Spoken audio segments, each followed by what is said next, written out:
बाबा जी की प्यारी सास संगत जी, राधा स्वामी जी। संगत जी, आज जो साखी मैं आपको बताने जा रही हूँ उसको सुनकर आपको मालूम चलेगा कि सद्गुरु से मिलने की चाह में संगत क्या कुछ नहीं कर जाती। बाबा जी को देखने की तड़प के लिए एक बुजुर्ग अम्मा ऐसे ही एक दिन डेरे पहुंची थी। शरीर से कमज़ोर और बीमार अम्मा अकेले ही डेरे पहुंच गई थी। जैसे कि सब जानते हैं, बाबा जी के भंडारे में सत्संग सुनने के लिए बाबा जी के प्रेम में लाखों की संख्या में संगत खिंची चली आती है और वहाँ पहुँच जाती है। तो उस दिन लाखों लोग सत्संग सुनने के लिए आए हुए थे और संगत में से यह बुजुर्ग अम्मा भी आई हुई थी। यह बुजुर्ग माँ बड़ी ही बीमार और कमज़ोर लग रही थी, लेकिन अपने सद्गुरु के दर्शनों की चाह में यह माँ अकेली ही डेरे पहुँच गई और जाकर सत्संग घर के पंडाल में बैठ गई। तो सत्संग शुरू होने से लगभग 5 मिनट पहले यह बुजुर्ग अम्मा पंडाल में बैठे बैठे कांपने लगती है और अगले 2 मिनट के बाद अम्मा बैठे बैठे गिर जाती है।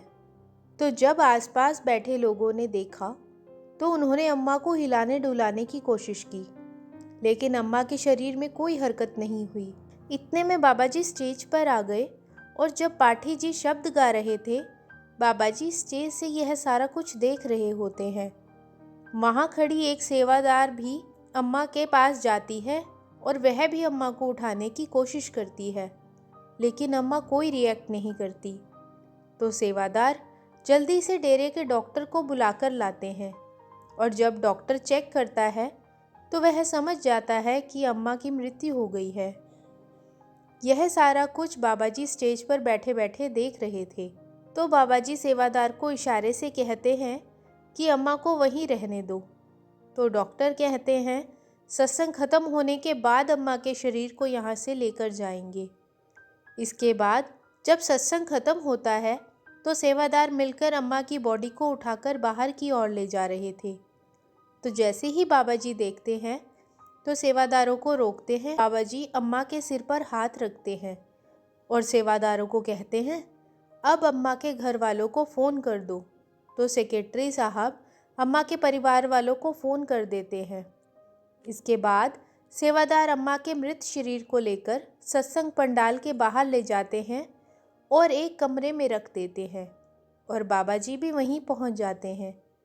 और वहाँ जो सेवादार खड़े थे तो बाबा जी उनसे कहते हैं कि यह अम्मा दर्शनों के लिए और सत्संग सुनने के लिए अकेली ही अपने घर से यहाँ आई थी, लेकिन यह मुझे मिल न सकी, इसलिए अब मैं कुछ देर अम्मा के साथ ही बिताऊंगा। तो बाबा जी थोड़ी देर वहीं बैठ जाते हैं और फिर कुछ समय में अम्मा के बेटे और अन्य परिवार वाले भी वहाँ पहुँच जाते हैं और बताते हैं कि माता जी पिछले लंबे समय से बीमार चल रही थी। हमने बहुत रोकने की कोशिश की, लेकिन माता जी नहीं मानी और माता जी के अंदर बाबा जी के दर्शन करने की इतनी तड़प थी कि हमें बिना बताए ही यहाँ डेरे पहुँच गई। संगत जी, ऐसी मृत्यु हर किसी के नसीब में नहीं होती। अपने गुरु के चरणों में मौत तो बहुत ही भागों वालों की होती है। बाबा जी हमेशा समझाते हैं कि आखिरी समय में ना कोई साथ देगा और ना ही कोई हमारे साथ जा पाएगा। यह संसार किसी रेलगाड़ी की तरह है, हम सब यात्री हैं।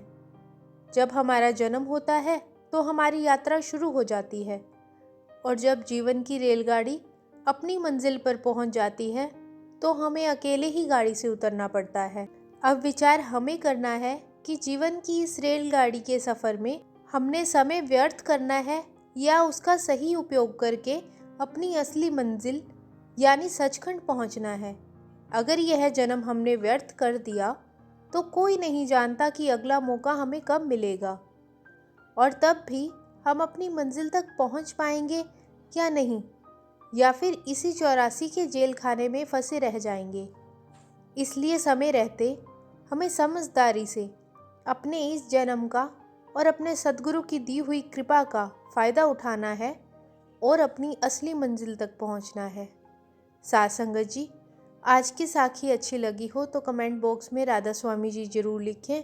वीडियो को लाइक, शेयर और चैनल को सब्सक्राइब करना मत भूलें। राधा स्वामी जी।